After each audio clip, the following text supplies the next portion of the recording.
Hello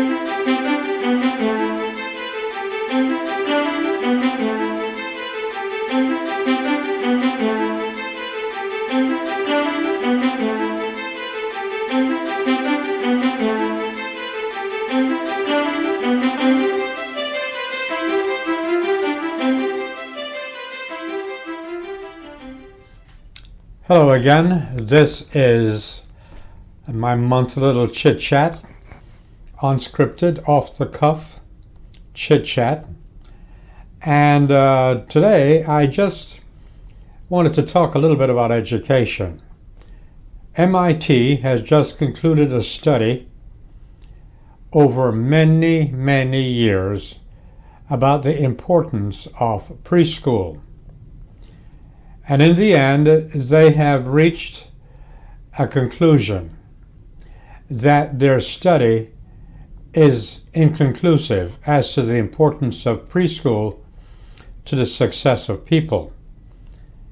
That's very interesting, I think, and I think a lot of people, if you can, you should read that study. It's being published right now in the New York Times, and you should read that. Here's the thing.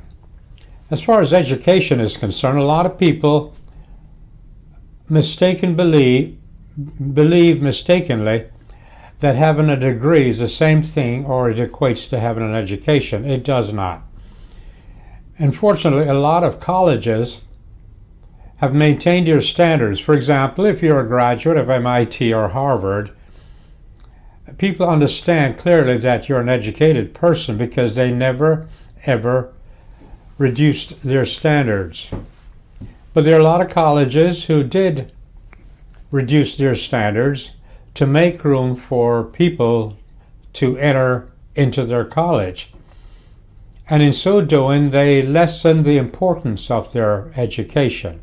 Not to say, by the way, that people who graduated from a college with standards are less than, say, of Yale or Harvard are less educated. The point is, though, having graduated from a college other than a prestigious college suggests that your education is not as good as it ought to be, which, as I said, may not necessarily be true. But let's get back to education itself. In my opinion, the two most important the two most important experiences to me as far as education is concerned is elementary school and my education in Navy.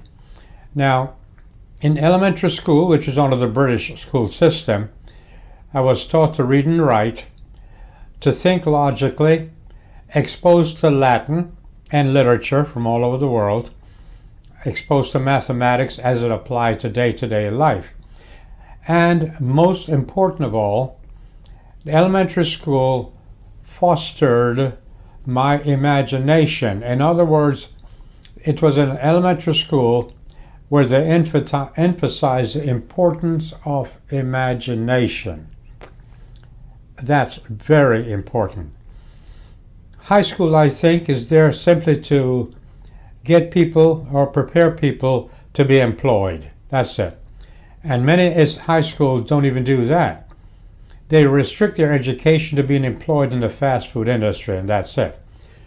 Now, let's talk about my Navy education. Now that is where my education really began. In the Navy, traditionally, you are educated because you'll one day be at sea. So in the Navy, they really push education, but they're very specific. And one individual may be educated in many different disciplines. For example, while I was in the Navy, I held many different NECs. I don't know what they're called now. But here's how the Navy operates. The Navy is non-political in that it educates you to do a specific job in a specific place at a specific time. So they have many different schools for that purpose. In one school, 24 people started and only 6 people graduated. Now, the fault was not the Navy. The Navy simply want people to graduate who are fully qualified. That's it. So they train you.